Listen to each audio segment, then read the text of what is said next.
காளான் தொக்கு செய்ய போகிறோம். ஸோ அது வந்து பார்த்தீங்கன்னா ஃபர்ஸ்ட் அடுப்பு ஆன் பண்ணியாச்சு. நான் நாஸ்டிக் ஃபேன் வச்சுருக்கேன். ஆயிலை வந்து சேர்த்துக்கிறேன். ஆயில் வந்து கொஞ்சம் கூட தாங்க சேர்த்துருக்கேன் காளான் தொக்குக்கு. ஸோ சாட்டர்டே வந்து பார்த்தீங்கன்னா காளான் தொக்கோட லஞ்சு ஸ்டார்ட் பண்ணுறோம். ஆயில் வந்து ஹீட் ஆகிடுச்சு. ஆனியன் வந்து சேர்த்துக்கிறேன். ஆனியன் சேர்த்தாச்சு. காளான் வந்து பார்த்தீங்கன்னா கிரேவியாக கூட நம்ம வந்து மஷ்ரூமை வந்து நம்ம செய்யலாம். கிரேவியோட எனக்கு தொக்கு ரொம்ப பிடிக்கும்.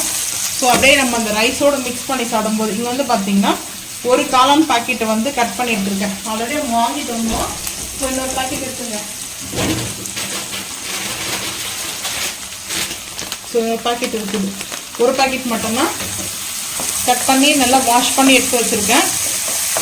நீங்கள் வேணால் மஞ்சள் போட்டு கூட வாஷ் பண்ணிக்கலாம். ஃபஸ்ட்டு இந்த வெங்காயம் வந்து பார்த்தீங்கன்னா நல்லா வதங்கட்டும். வதங்கினதுக்கப்புறம் பார்க்கலாம் வாங்க. சோம்பு வந்து டைமில் வந்து சேர்த்துக்குங்க. கொஞ்சம் நல்லா ஆயிலில் வந்து வதங்கிடுச்சு. இப்போ தக்காளி எந்த அளவுக்கு தொக்கு வேணுமோ அந்த அளவுக்கு எடுத்துக்குங்க.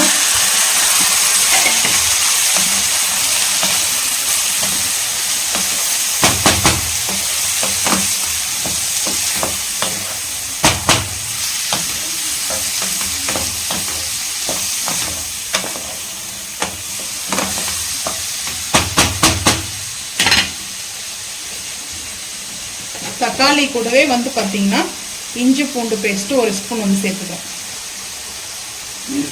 இஞ்சி பூண்டு பேஸ்ட்டும் தக்காளி நல்லா வந்து பச்சை வாசனை போகிற அளவுக்கு வதங்கட்டுங்க. வதங்கினதுக்கப்புறம் மசாலா வந்து ஆட் பண்ணிக்கலாம்.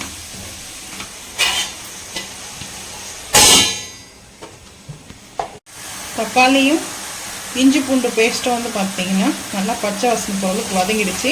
கருவேப்பிலை இந்த டைமில் நான் வந்து சேர்த்துருக்கேன். நீங்கள் ஆயிலில் கூட சேர்த்துக்குங்க. நான் வந்து அந்த க்ரீனிஷாக வந்து பார்த்தீங்கன்னா இருக்கட்டும் அப்படின்னா கருவேப்பிலை வந்து கொஞ்சம் ரெண்டாக கட் பண்ணி சேர்த்துக்குங்க. இந்த டைமில் மசாலா வந்து ஆட் பண்ணிக்கலாம். கொத்தமல்லி புதினா வந்து ஃபைனலில் கூட சேர்த்துக்கலாங்க. இப்போ சேர்க்க வேண்டாம். காஷ்மீரி மிளகாய் பவுடர் ஒரு 1/2 டீஸ்பூன். அதுக்கப்புறம் மட்டன் மசாலா இல்லை சிக்கன் மசாலா வந்து எடுத்துக்கிறேன். நான் வந்து பார்த்தீங்கன்னா ஒரு சின்ன டீஸ்பூனில் தான் வந்து எடுத்துக்க போகிறேன். மசாலா ரொம்ப பல்ஜஸ் இல்லை, மைல்டாக இருக்கும்.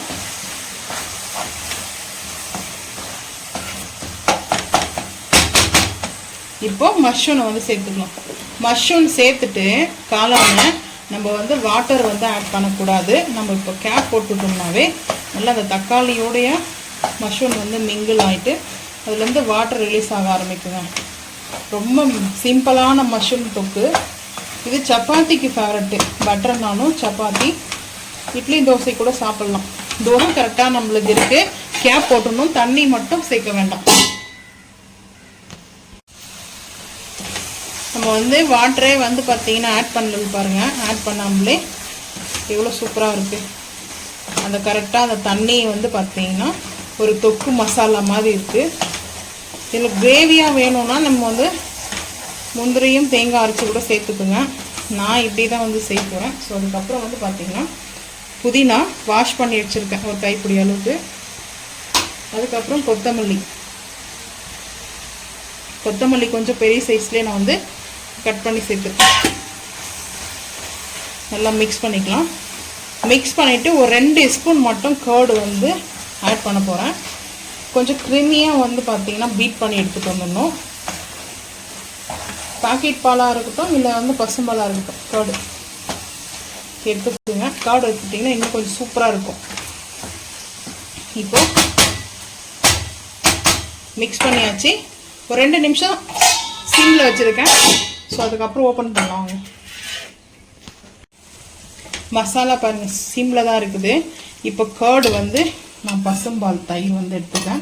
ஒரு சின்ன பவுலுக்கு இதில் மாற்றிட்டு ஒரு 3 ஸ்பூன் எடுத்துக்கிறேங்க. எடுத்துட்டு அப்படியே ஈவனாக பண்ணிவிட்டு நல்லா பீட் பண்ணிக்கலாங்க.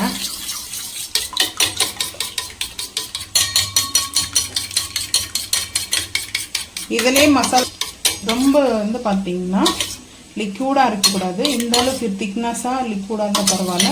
இந்த மோர் மாதிரி இருக்குல்ல அந்த டைமில் சேர்க்கக்கூடாது. ஸோ இப்போ வந்து பார்த்தீங்கன்னா அப்படியே க்ரீமியான ஒரு டெக்ஸ்சரில் கர்டு.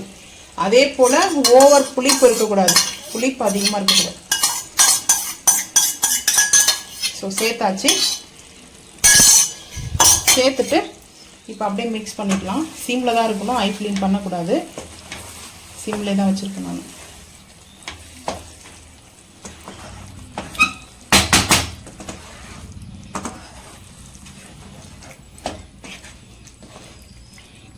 ஸோ இப்போ நல்லா மிக்ஸ் பண்ணிவிட்டு ஃபைனலாக கஸ்தூரி மேத்தி வந்து சேர்த்துக்க போகிறேன். சேர்த்துட்டு கொஞ்சம் ஹை ஃப்ளேம் பண்ணிடலாம். ஒரு 2 நிமிஷத்துக்கு ஹை ஃப்ளேம் இருக்கட்டும். ஓப்பன் பண்ணி பார்க்கலாம். அப்புறம் மிக்ஸ் பண்ணிடலாங்க.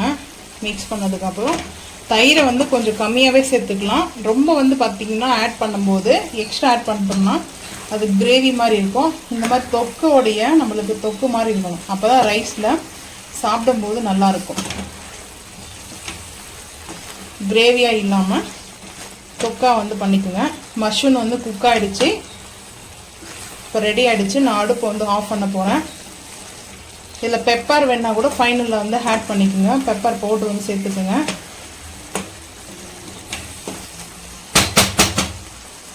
ரெடி ஆகிடுச்சுங்க. அடுப்பு ஆஃப் பண்ணிவிட்டு ஸோ இது போல் நீங்களும் வந்து பார்த்தீங்கன்னா நான் வந்து லஞ்சுக்கு வந்து ரைஸ்க்காக தான் செஞ்சுருக்கேன். ஸோ நீங்களும் இதே போல் வந்து செஞ்சு சாப்பிட்டு மறக்காமல் வந்து கமெண்ட் பண்ணுங்கள். ஃபர்ஸ்ட் டைம் பார்க்கறதா நம்ம சேனலை வந்து சப்ஸ்கிரைப் பண்ணிட்டு பாருங்கள். இந்த வீடியோ பிடிச்சா லைக் பண்ணுங்கள், ஷேர் பண்ணுங்கள், சப்ஸ்கிரைப் பண்ணுங்கள், பெல் ஐக்கான் வந்து கிளிக் பண்ணுங்கள். மறக்காமல் சேனல் வந்து ஃபாலோ பண்ணுங்கள். ஸோ அப்போ தான் நம்ம போகிற வீடியோ உங்களுக்கு நோட்டிஃபிகேஷனாக வரும். தேங்க்யூ.